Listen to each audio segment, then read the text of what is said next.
asked you this question before, Craig Kilborn, but I will ask again in the context of you mentioning a conversation with Charles Barkley. During your illustrious late-night hosting career, can you name me the most difficult athlete you ever had on the show to get anywhere with, where at the end of it you're going, oh my God, why did we even do this? There was certainly Anna Nicole Smith is not an athlete. She was spaced out and she didn't answer questions. It was sad. Yeah, that's unfortunate. That was difficult. Yeah. Let's see. So Vince Carter was kind of young and he didn't really talk to anybody in the green room, and he was kind of low key on the air. Yeah. I'm trying to think if there's anybody. Most of the guys come to play. Mm-hmm. I just some of the guys. This was just a walk on where I gave them an award. It was a college. I think it was College Player of the Year. I think it was Elton Brand, who was great, oh, yeah. and Rip Hamilton, who had the wire rims on and looked like a little nerd and was very soft spoken and quiet, because they develop a little more as they age in their 20s and do a lot of interviews. But I don't. Nobody jumps out that was really difficult. There were no nightmares with that. Yeah, there were non-athletes that were difficult. Yeah. But not. I can't think of any athletes that were difficult. Was the Anna Nicole Smith? Was that the most nightmarish? No, we all felt bad for her. I just said, I asked her questions. And she kind of sighed and didn't say much. And I go, come on, I'm working hard over here. And people were laughing. But we had what's that guy? Robbie Knievel, the son of Evil Knievel. Yeah. And he was hammered. No. And so when he entered, he ran across and dove on my desk and knocked everything off and then sat down for the interview. And I don't remember how the interview was. Did you know that was going to happen? Was that the bit because of his role? It was not a bit. Okay, it was not. It was not a bit. And I think he chipped my KG bobblehead, and I was very upset. I can't say I blame you for that. By the way, if you had pursued a football career instead of basketball, my assumption is you would have been one of those lanky, rangy wide receivers. But have you issued any kind of opinion, reaction to the fact that the Vikings are adding Kyler Murray to the quarterback room? Presumably, we mostly think to be the starter when the season begins, because of maybe now some real concern that they needed to hedge their bets on J.J. McCarthy. Do you have a Kyler Murray take or opinion? I do. When I first heard it, I was like, no. I don't want Kyler Murray. I look at height. I like taller quarterbacks. I don't like passes batted down at the line. I can't stand it. Yeah. And 6'3", 6'4", 6'5", I like that for quarterbacks. And there are exceptions with that. And then when I heard that's like maybe the best option, I said, in free agency, I said, well, we better get him then. And now I'm embracing him. I always do that where I say, great, let's see how he does. Now, we know that Sam Darnold struggled prior to the Vikings, but we all knew he had a good arm. Kyler has not necessarily struggled, right? He's put up some good seasons. He's very talented. Honestly, Dan, my biggest concern, and you probably echo this sometimes, KOC. Use him the right way. Right. I'm a broken record. I always say the long developing passing routes drive me up the wall if our offensive line can't handle it. Yes. Kyler can run. So I'm now excited because I could ask you, did you want Daniel Jones? Who do you want? Who did you want instead of Kyler Murray? Who else was available? Now I am an Aaron Rodgers guy. I know that's far fetched now. I wanted him last year instead of. That's where I was. Yeah. But because he's just the way he releases the ball and he's so quick with that. But I'll take Kyler Murray because I don't know who else is out there, who else we could have gotten, and I do think he is talented. Well, I'll be shocked if he's not the starter. I mean, they're still presenting it as, everybody's in the mix. I don't think you make that move. I'm not saying they promised him the job, but I'll be shocked if he doesn't start. I guess it's possibly if he's terrible in training camp and JJ is, completely reborn. Anything's possible in National Football League. I want to read you two Anthony Edwards quotes back to back from last night and tell me which of these you like better, or maybe both, or maybe neither. This is via your guy, Johnny Athletic, who, of course, travels with the club and was in San Antonio last night. Showers with Joe Ingles. Oh, sorry. I forgot my mic was on. What happened there? That's a good nugget. Is that from your podcast with Johnny? I'm sorry. Anyway. I just want to. Does Guardsy ever laugh? Is his mic closed? Did he leave? He's very focused right now. I've got the mic off. I'm just listening. He's trying to, yeah. I thought it was Ed McMahon. You were looking for one of those phony sidekick laughs? Or that one. Yeah, that one's not bad. Edwards, in reacting to last night's setback, my mama used to say a hard head makes a soft ass. Now, is that an expression you're familiar with? I'd never heard that one before. I think I heard that on Frasier. No, I've never heard that one before. That's one of the quotes. Here's the other one on what he expects from the crowd that you were referring to earlier at Target Center for Game 3 tomorrow night. They gonna be turned up. They gonna be falling all over and bleep, drunk as hell. They gonna be loud as hell in there. But enough about press row. How about that? That's Ant, man. There's often no filter there. That's, I think, why a lot of people enjoy him and gravitate towards him. Let me ask you, as a former columnist and a great writer, would you have spelled it B-U-R-N-T the way Ant said it, like Johnny spelled it? Or what would you have done? Well, technically, you're right. He did. He spelled it T-U-R-N-T. Yeah. It's a really good question because it goes back to once upon a time in journalism, there was sort of an unwritten rule that you clean up the quotes, not just for obscenity, but for grammar, etc. And amphibious. What about amphibious? Remember Shackelford? You can shoot with both hands. Yeah, I'm amphibious instead of ambidextrous. They should have cleaned that up. But anyway, that's okay. There's the famous. Remember the famous. You remember Marvin Barnes from the ABA, one of the great big men. I ain't getting on no time machine. The time machine quote is one of the greatest quotes of all time too. You're 100% right. Anyway, I think once upon a time you just quoted, you did the editing. Now I think the kids say, no, this is what it is. We're going to leave it out there. That's who he is. That's what he said. It's authentic. Very authentic. There you go. We're going to go with it. It's a good question. He'd have been fun to cover. There's no question about that. I mean, there's no doubt about that. I mean, KG was fun to cover if you were willing to wait long enough for him. The battle for the Jackals on KG was... Right. I mean, it would literally, he would be so long that we'd all be back at our seats in the media room because we're on deadline. This was when the Star Tribune had legitimate deadlines. Now the deadline's like noon rather than midnight. That's another story for another day. Right. And what the media relations guy would end up coming back, like Billy Robertson, say, okay, KG's ready now. And because it could literally be an extra 30 to 45 minutes. I don't know if he went to get a steam, sauna, whatever, massage. It would take forever. And then once he spoke, he was actually pretty good, but it just he was very slow. Hey, quickly, have you ever heard the term schwitz? Schwitz? No. It's Yiddish for a steam. I want to take a schwitz. Yeah. Isn't that? I like that. I've been saying that for years. It sounds like it would get you in trouble, but I guess if you got to be very careful the way how you pronounce it, that's true. Right. Are you a steam guy in general? I mean, you a guy? I in my old house, the Dennis Hopper house up in the hills, I had a steam shower. You did have one, yeah? Yeah, it was great. Yeah. And I do like steams. I feel like I'm sweating and making me sweat and getting rid of the toxins. So how long would you stay? What was the average? That's the part I don't get, because I think I'd last about a minute. Yeah. Before I'd say, no, this is debilitating me. This is not doing anything for me. So how long do you have to stay to fully appreciate whatever you're supposed to appreciate with a good steam? I don't think it's any longer than 10 minutes. Okay. I think the longest I might stay is 15. Other people may be intense and stay longer, but I like 10 to 15. What's the update on the movie? We got more. I mean, we know. Well, why don't we refresh? Why don't you remind people who didn't listen last time you were on about your new project, your new pet project?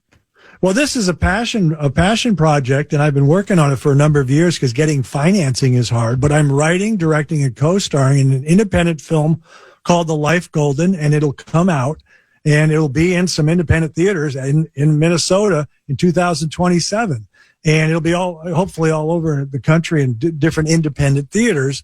And it's a very stylish. I told you it was a reclusive aristocrat has his idyllic world rocked by a kidnapping, and then in the process falls in love with someone other than himself. And I announced it on the Dan Barrera show, and you asked me a number of questions, and one of them was, hey, Craig, will there be some people that we know in the film? Some of the other actors, yes, some other names. Mm-hmm. And I thought that was a good question. And I said, well, I got the British actor I really wanted to play this. He's like the Nick Carraway, the narrator of The Great Gatsby. He's like that. And his name is Tom Byrne. He played Andrew on The Crown, for those of you who watch The Crown. Yeah. This is who I wanted. I don't think people necessarily will know him. A lot of people will know him. They'll recognize him. And we're talking to some actresses. Right. There's a woman named, I think we're going to close a deal with her. Her name is Lauren German. She was on Lucifer, which is on Netflix, and it plays worldwide. Oh. So she has 3 million followers on Instagram. So we might get her. But because of your question, I thought of something. And this is amazing. On Tuesday, 2 days ago, I emailed this guy. And I hadn't talked to him in 15 years. And I said, Kevin Pollak, I want you to do a cameo in my film. I want you to do this. My character goes on a bender. He's at kind of rock bottom, and you're going to be the bartender. And we're shooting out of state, but we're going to shoot this one maybe closer to home for you. And I had lunch with him yesterday. Really? And he's going to read the script, because he texted me, he says, you had me at, I'd be honored if you would play this part. And he is one of the nicest guys and talented guys. And, we all saw him in, A Few Good Men. Yes. And he does all those impressions, and he was doing some of them yesterday over lunch. But he might do it, because your question said, well, now I can say Kevin Pollak's in it. And people, oh, cool. Impressive, yeah. That's not bad. So if you're in a cameo role in this kind of movie, do you just assume, or do they assume that it's a freebie, or is there no such thing even in a cameo role? How does that work? What's the protocol on that sort of thing when it's a cameo? You still have to pay. Do they still expect to get paid? I'll let you know in a week. No, because I don't know. Well, he knows it's a passion project, and we'll see. Yeah, and there's different things. There are different things that we could potentially do, but he also has a script that he's trying to get made, and he has some financing, and he wants me to read it. He sent it to me yesterday, but maybe we can do each other a favor. Yeah, there you go. You do it that way. Yeah, that would be even better for your. I bet you that would help your budget. Yes. Would it not? That's what you're looking for. You got to worry about those kinds of things. You got to keep it inside the budget, right? Oh, big time. It's not easy. Now, last question for today. Yes, sir. If the Wolves do knock off the favored Spurs, does that mean Kilborn returns to the Twin Cities for another Western Conference Finals appearance? Good question. I'm pretty sure it's not going to happen. I apologize, because this is really taxing. I'm doing a lot of stuff. I'm producing and I'm wearing a lot of hats. But I do say, if there's a finals appearance, you have to, wouldn't you? I think I would have to move things around and say, Kevin, I'm sorry, take the day off. I'm busy over here. Maybe you blow in with KG. Maybe you and KG hang, because he's back, reunited with the club. That whole process has finally begun. How about that? It's you and KG. I was so impressed. I had not seen his daughters, and they seem so mature and so likable. And one's going to play volleyball at Michigan. Good for them. Yeah. That was great. Yeah, that was a nice scene. A very good scene. Glad you're well. Always good to hear your voice, my friend. Thank you, and we will be in touch. Thank you, guys. Always a pleasure. Craig Kilborn, kind enough to join us. Don't forget, Kevin Seifert in about 15 minutes. Dr. Dan's inbox. Email Guardsy, jg@kfan.com.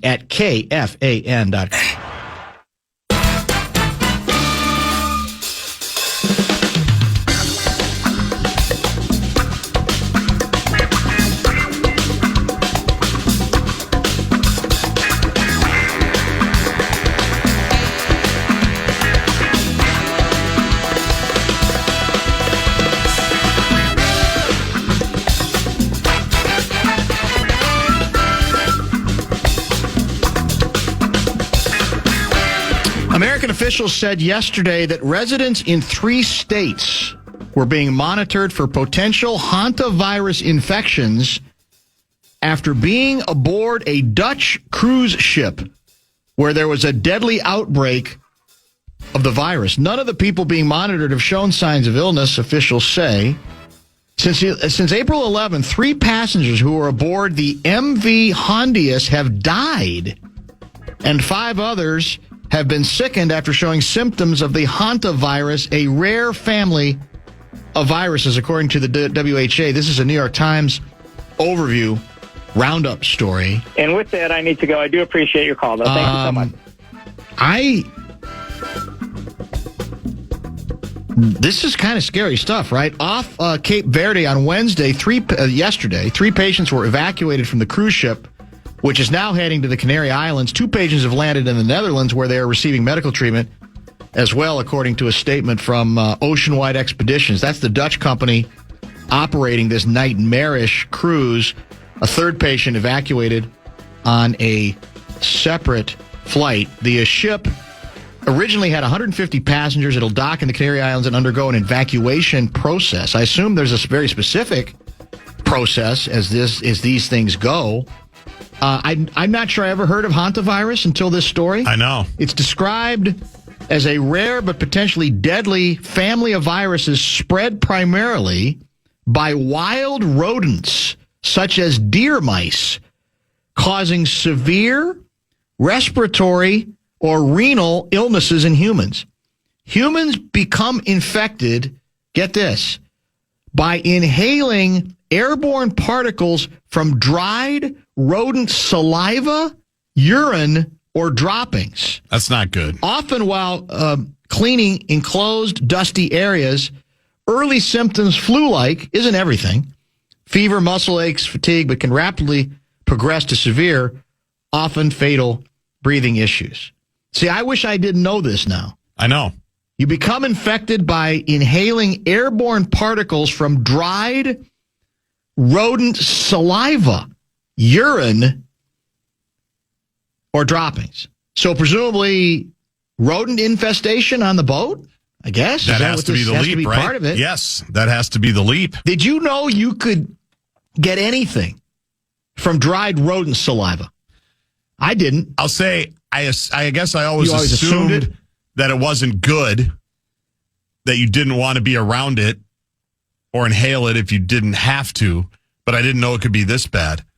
It might be Big Knocker time again. It might original. be. There's actually a couple stories worthy of his time. I think if he is prepared to talk about them, there's this new report about this new, what's considered one of the most lethal forms of the pancreatic cancer. Right. And we've got as I understand it, some major breakthroughs taking place regarding new treatments that might revolutionize, because that usually has been, I think, historically considered a death sentence. Especially because you don't even know you have it. It's one of those hidden until ones. It's so late. Exactly right. Yep. So, yeah, that's not a bad idea, actually. That's not a bad idea. 763 guy is claiming, I'll have to look this up, that Gene Hackman's wife died of hantavirus. Also had not heard of it before.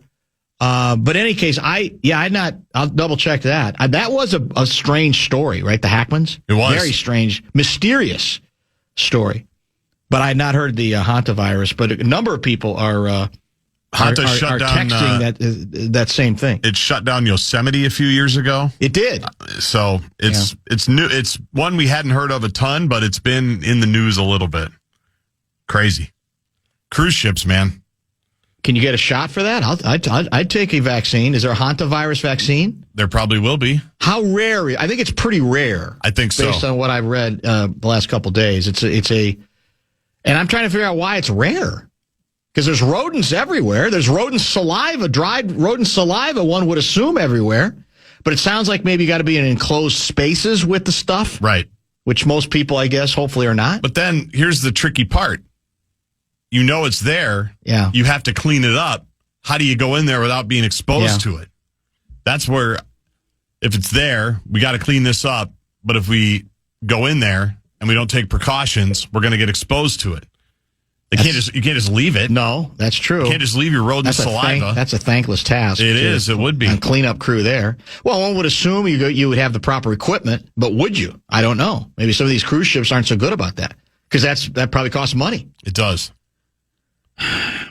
I know there's billions of cruises that take place every year where nothing bad happens. I know. And we never hear about them. It's tough, though. But when you hear that, even one of these stories a year, I go, no, it's too enclosed, man. I know. It's just too, it'll be my luck. I'll be Larry David, and I'll end up, at sea for like 5 years. That's it, because they don't let you come back. No. Because the easiest thing is, we're just going to leave them out there. We don't want other people to be exposed, so we're just going to leave this ship. But do we know whether, I thought historically, the medical experts said it doesn't get transmitted person to person, but then I thought I read something else saying, but it's theoretically still possible. I don't even know what that means. I know.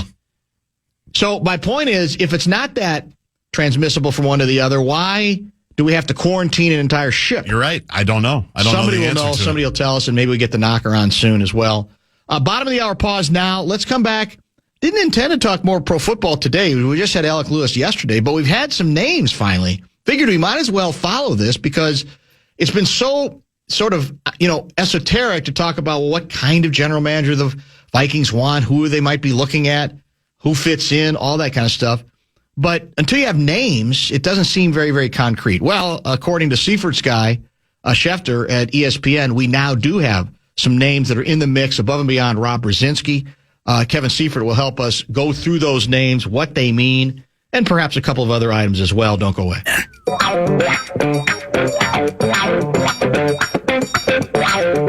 Thank you, everybody, for coming here.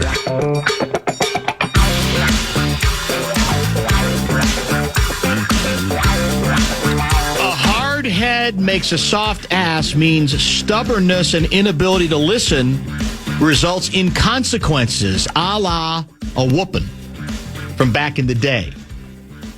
The Anthony Edwards quote we're playing off of, what he said after the game to, I think, get the attention of his teammates, perhaps. Correct? Would hope something does. Yeah, we'd like to think that it would. Kevin Seifert is kind enough to join us via the Connecticut Water Systems hotline. Welcome back to the program. Thank you for some bonus time today. How quickly, what kind of timetable? You got sources everywhere. What's the Wilf's timetable to sell the team?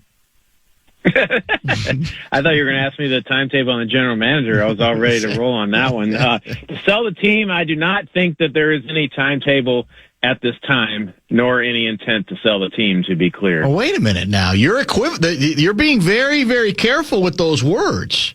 I wasn't. You said at this time, and it just sounded more like you were couching it. I thought it would be a swift and complete dismissal of a non-story. It was a non-story. It is a non-story. It will continue to be a non-story until it's not, I suppose. But that's not intended to be anything other than telling people that the team is not for sale and they are not considering putting it up for sale. They did, in fact, there has been a big drop in cash spend this year, but there are reasons for that do not include a sale. Your guy Schefter and your guy Pelissero have come up with a list that you have written about and retweeted as well of external general manager candidates that the Vikings apparently have already requested interviews on. Before we get to the specific names, because it's nice to have some names finally beyond Rob Brzezinski, is there something they all have in common that is perhaps a clue about, philosophically speaking, the direction the Wilfs might be interested in going this time around? Yeah, I think it's pretty clear, and I did a video that'll show up on ESPN.com at some point today, hopefully soon. Basically, the big takeaway from this list, and we think this is the full first-round list of interviews that will probably be done virtually until they start narrowing things down a little bit, that there is not a desire at this time from the Wilfs to hire someone with enough experience and or juice to come in and overall the entire football operations and change the way they operate, change the way they think, change the way they do their fundamental day-to-day business. These are all assistant general managers who came up through the scouting ranks, which kind of confirms many of our suspicions that the Vikings was sort of, the pendulum would swing back the other way towards the hardcore football guys. And it sort of brought to mind what Mark Wilf said in March at the owners' meetings when a handful of us were talking to him, and someone asked, I think it was Alec Lewis, asked what they were looking for in a candidate. And Mark Wilf said a few things, but what he, among that was that he wanted people to know that they thought they had a very good scouting department and they have a very good coaching staff, and that the person that they hire would be someone that needs to fit in with that. And so when you take that sort of intangible answer and pair it with the list of candidates that they have compiled, I think we can make the conclusion here that unless they change their direction during the process, they're looking for someone who can fit in and lead this group, but not come in and be the alpha leader of the entire football organization or the entire building, or be someone who's going to be a massive change agent. It doesn't appear that that's what they're looking for. So are we back to the once upon a time much ridiculed triangle of authority back at us? I don't think we can conclude that yet, because that would assume that they would be doing it differently than they did when Kwesi Adolfo-Mensah was here. I mean, it was basically Kwesi was the general manager, Kevin O'Connell was the head coach, and so you had, it wasn't a triangle. I think Rob Brzezinski was, very well thought of as the contract negotiator and the salary cap manager, but he was taking direction from the general manager, and so I don't know that we think that that's going to change. Rob's a candidate for that general manager job, but if he does not get it, I don't know that means we should assume that he would still raise in profile from where he was prior to Kwesi's firing, and that there would now be three different people, meaning the general manager, the Rob Brzezinski role, and the head coach, who would all be running it together. I don't know that. I mean, that could happen, but I don't know that we know that for sure. So who breaks the ties? If again, this will be interesting because first, like I said, we don't know that we're going to a situation where there's three, but even if there's the two, if there's the general manager and the head coach, it was clear that Kwesi Adolfo-Mensah had control of the roster and had control over, final draft decisions, free agent decisions, all that sort of thing. There's no rule that says it has to be that way. I mean, a lot of coaches have power over the 53-man roster. A lot of coaches have setups, and I've written about this, that whether it's formalized in contracts or just understood, that while the coach isn't necessarily the general manager and doesn't have scouts reporting to him and all that sort of thing, there's situations where, there's no situations where the coach gets overruled, or where if there's something that the coach is asserting himself on and wants, then in those organizations, that's what the coach gets. And that's kind of what they have in a Kansas City type of situation where Andy Reid is the coach. He's not the general manager, but he also has the stature there for obvious and good reasons that, there's not much that happens there that doesn't at least have his stamp of approval on. And so if you're asking me if the next general manager is going to continue to have control over the 53-man roster and continue to have final say over draft and everything else, I can't say that for sure either. I think that's part of what this process is. Kevin O'Connell's been with the organization for a long time. It's been well documented that the coaches have had an increasingly bigger role in personnel in terms of draft and free agency. And are they going to hire a general manager and then have that expanded coach's role be deflated, or whatever the opposite of expansion is. I don't know. I don't know if you can do that from a practical sense or not, but it's a very interesting question, and it's one that we're monitoring and we'll ask when the hire is made. Names are LA Chargers assistant GM Chad Alexander, Niners assistant GM R.J. Gillen, Buffalo Bills assistant GM Terrence Gray, Rams assistant GM, a familiar football name, John McKay, Seattle assistant GM Nolan Teasley, and Tennessee assistant GM Dave Ziegler. Now, I guess I'm maybe too much of a purist in this regard, or a traditionalist, and look, these are not very many jobs like these are available. So maybe it doesn't matter to any of those candidates if one of them ends up being the front runner and even offered the job. But is it possible that one or more of them would say, well, wait a minute now, am I in charge? Am I in charge of the football operation, or am I not in charge of the football operation? Is that the trend so much that the way the Vikings might want to set this up, not having somebody who's like lords over everybody, is not going to be offensive to some of these folks? Or do you think it could be a detriment in some cases in terms of the interest in this position? I mean, in theory, it could be a detriment. It also could be a part of how they sort of cultivated and culled this list. These are people that would be fine with that, and whether that's assumptions made and you still have to ask the questions, or whether the turnkey, the consultants that they've hired to help call this list are already aware that these are the profile of general managers that would be fine with that and would be fine with a job where they're part of the process, but they're not the all-knowing alpha of the process, I guess.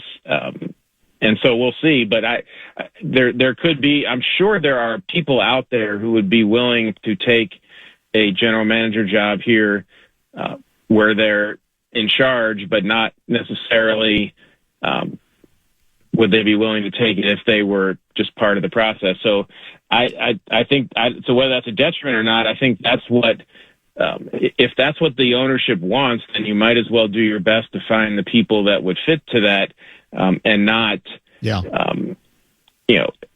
but you could also argue, and this is just the devil's advocate or not, but like you could also argue that this is your chance just to hear from people of all the different types and styles, and what would you do if you were the GM? Like, what do you think we need to do? Even if you don't necessarily have reason to, you don't think you're going to hire them, they might give you some good ideas, and you're always going to be. It's always interesting to know what people who are observing your organization from the outside think and of you and the way you operate and what they would do differently. And you see some teams do that with coaching searches where they're interviewing people that they may or may not hire, but maybe you can get some good ideas from them, or maybe you'll file away their answers for a few years from now. And that's part of the opportunity you get when you have an opening here, is that you can hear from anybody and who knows what that information could get you to. So part of what fascinates me about this, again, is the philosophy that is behind it. I mean, I guess I'm still, if I'm interviewing for this position, I think it's going to be a fair question to say, all right, I'm coming in, the coach is established, we get that, right? Maybe Brzezinski stays in the same role he's in. I don't know. But don't you have to find out that, all right, let's say 2 years down the road, I conclude that this isn't the right coach here any longer. It for whatever reason, whether it's the quarterback situation, because that person's going to inherit, once again, what has already been set up here at the position. So isn't it logical to want to know, well, eventually, who gets to decide on important decisions like that? Is that my job or is it not my job? Because I still thought I had the impression that in most franchises, it was set up that way. Am I living in the dark ages here? And in fact, it's much more everywhere about ownership, and whoever, whether it's the president of football operations or just a general manager, does not really have that power to say, okay, we've gone as far as we can with this coach. We believe a change needs to be made. No, they sometimes do. but you certainly can't affect it without the full support of the owner. And yes, right. There's no longer like the, I'm trying to think who was Mike Ditka's general manager in Chicago. That Fink? Jim Finks originally, yeah, right. Yeah, and so I don't know if there's the Finks type of general manager that exists in too many places where the coach reports to that person and that's their boss, and if they think that they're not doing it well enough and need to be fired, they go to the owner and say, we need to fire this guy, and it's fired. So I would frankly, it'll be interesting, but I would be surprised if the Vikings end up in a situation where the head coach is working for the general manager, period. I sort of expect both, especially based on this list, I wouldn't be surprised if Kevin O'Connell ends up reporting to the ownership as well as the general manager reporting to ownership. But again, it'll depend on who that person is that's ultimately hired and how that works. And so, it certainly doesn't appear that the Vikings are heading in a direction where it'll be a general manager centric organization. At least, again, based on first looks at this group. Jonathan from Bloomington with a question. Can Seifert elaborate on what is good about our scouting department? What makes the Wilfs believe we have a good scouting department as is?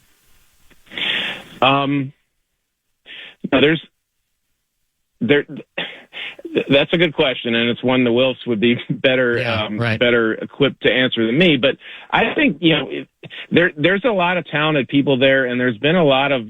It's not like they haven't brought in talented players over the course of the past 2 decades or the past decade and a half, either through the draft or through free agency or both. Say what you want about the maybe the drafts in the case of Kwesi or maybe some free agent classes in previous tenures, but they've always been a relatively talented NFL team, and the regular season records during the Wilf tenure, I think, reflect that. And then you can say, well, they weren't talented enough to make deep runs into the playoffs, and that's fair. But they also there haven't been many years where you look around the roster and you're like, there's just not many difference makers here. They've produced relatively talented rosters compared to the league average, I guess is the best way to put it. And so if I had to guess, I would say that would be the way the Wilfs would describe it. They have an experienced operation, so it's not too often that you see them blundering in ways that suggest they just made really bad mistakes, and so that's something that's comforting as well. But I don't know what the Wilfs have to compare it to or what information they have about the way other teams operate either that would make them feel like they, they're satisfied with that structure. Why are we using a search firm? I think, I personally think some of that gets overblown. I think the search firm just is used to cull the many candidates into a workable list. And then beyond, and if they're doing their jobs well, they're being responsive to what the ownership and the other people who are involved in the search are telling them they're looking for. But there's no rule that says that the Vikings have to hire any of the people that they that's true. Produce or anything along those lines. But we'll see. Seth wants to know out of Brooklyn Park whether Brzezinski sits in on the interviews. I assume the answer to that has to be no, given he's one of the candidates. How does that factor in? Yeah, I can't see a scenario where he's one of the candidates and he's part of the process too. And so I would not think that he would be sitting in on those. It's interesting too, because don't we have a fancy name for it, some sort of internal committee that apparently is going to be part of where there are going to be people from the organization who are in on this process. The assumption, maybe it's even already been established, is that KOC is going to be in that mix too. That also interests me. Obviously, you want a guy who can work with your head coach, right? And you want a guy the head coach is comfortable working with as well. But it just feels so vague to me. And you've gotten to know the Wilfs fairly well. I mean, do you think ultimately they trust themselves enough to say, all right, this is the direction we want to go, or it's going to be as simple as KOC recommends so-and-so, so therefore that's the direction we're going to go? Because again, I can't help but wonder, it's like, well, maybe KOC is recommending a specific person because he feels like it's going to be easiest for him to hold on to his power and maybe even add to his power on the basis of what he knows about the specific candidate, which might not necessarily be the best candidate in the position. Well, I mean, that's certainly something to be concerned about. You would also hope that if his ultimate goal is to win the Super Bowl, like he would be, in search of somebody that can best do that, or in his mind is best equipped to do that. So, I think like that's definitely part of it. I think that the Wilfs rarely act unilaterally like that. I think that happened with the the firing of Kwesi Adolfo-Mensah. They acted surprisingly and unilaterally, and I don't think there was much consultation with anybody in the building on that. There was a wide amount of shock when it actually happened. But generally speaking, I don't, and normally I would think fans would like the fact that owners aren't just acting and hiring people and firing people on their own. I think they have tended to take the advice or listen to the feedback that they get during these processes. And you could maybe argue it's too much, or you could argue after 20 years owning the team, they should know more about the people in the league and the good candidates and the bad candidates and the people that they should be listening to and the people they should not be listening to. But ultimately, I think that they don't operate the team that way. I think they generally try to avoid unilateral action, and I think that they do take a lot of advice from the people that are working for them that they've hired. They view it as like, that's what I hired you to do, is to be experts in these particular fields, and I want you to provide me with the names and the advice that will best lead us to where we want to go. And if you're not able to do that after a couple of years, we'll find somebody else to do that. But I think that I expect them to lean heavily on what Kevin O'Connell thinks, but also what Andrew Miller thinks, who's the chief operating officer. And those are two different viewpoints. They have two different jobs in the organization. They both have a lot of people that report to them, but they're probably the two most powerful people in the building right now. And sometimes it's good when you have people at opposite ends of the rope pulling in different directions to get you to the exact place that's best for the entire building, and we'll see if that becomes the case. But yeah, I expect the Wilfs to ultimately take the counsel of the people in the building and the people who are part of this process seriously, and ultimately it could help them over the finish line in terms of their final decision. Can you envision a scenario in which Brzezinski doesn't get the call, the Vikings go with somebody else, but that he stays with the organization in the same role he's been in as kind of a company guy, right, forever? Or do you think that gets potentially a little bit more difficult and complicated in this particular circumstance? I think it could depend on which of these people get hired if it's not him. Because I think you're right. He is a company man, and he is being truthful when he said in February and again in March that all he really wants to do is play a role in the Vikings winning the Super Bowl. And if the Vikings hire somebody that he believes can do that from that general manager role, then I think he would be amenable for sure to staying in the previous role. And part of that will be to make sure that the connection between the two of them is what it needs to be.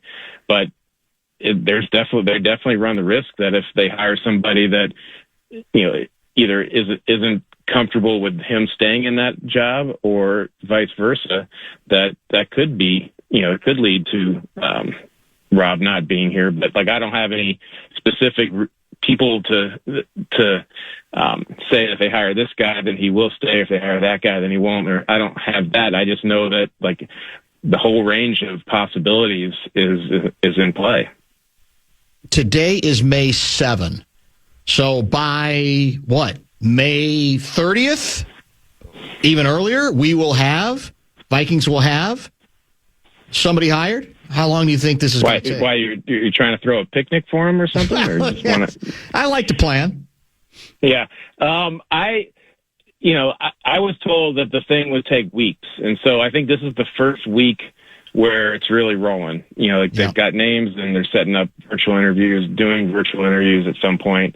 And then I imagine they'll go for a second round. And so it seems to me that that's a good, Memorial Day-ish is a good time to think that process could be done. If it doesn't, assuming they get there's somebody at the end of this group that they want to hire. The reason it would take longer than that, I think, is if they get to it and they don't like anybody. Yeah, that's true. Which is not, again, I don't have any reason to think that's the case, but I'm trying to think of how it could be that they go past a month doing this. And so we'll see. But I think that's reasonable, but I don't think they're holding themselves to that. I don't think they have any real, there's certainly not a competitive rush to do it. And if there's advantages to doing it by May 20th versus May 27th or June 2nd, I don't think that, I think it's a very marginal advantage and not one that they will rush it to meet. The sad reality is that there's a good chance the way it works here and has this spring is that we will still not have picnic weather by May 30th. It'll probably be like 42 degrees and a driving rain. Well, you'll have to get a tent and just have some portable heaters, and we'll figure it out. I hope to see you soon. Thanks as always for the time. Okay, Dan. Kevin Seifert, ESPN, with some names. I'm not sure how much the names mean to anybody, but they're out there. They're all assistant general managers, and they're certainly familiar within the football community. That's for sure. Let's make this the top of the hour pause. Inbox will be open at 5:30. JG at KFAN.com. If you would like to attempt to contribute, top five will include the Wolves getting punked, what we know about the Wild goaltender situation for Game 3, and March Madness officially getting a little madder.